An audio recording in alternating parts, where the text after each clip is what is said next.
Derivatives are financial contracts that derive their value from an underlying asset, like a stock or commodity.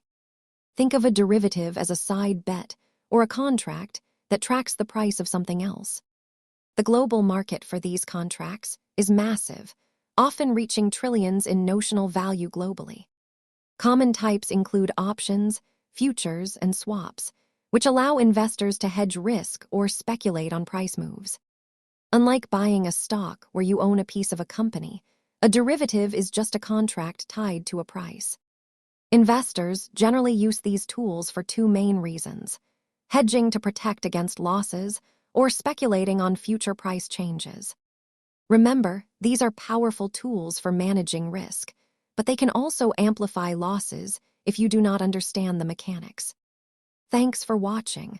Understanding the basics helps you navigate complex markets. Educational content, not financial advice.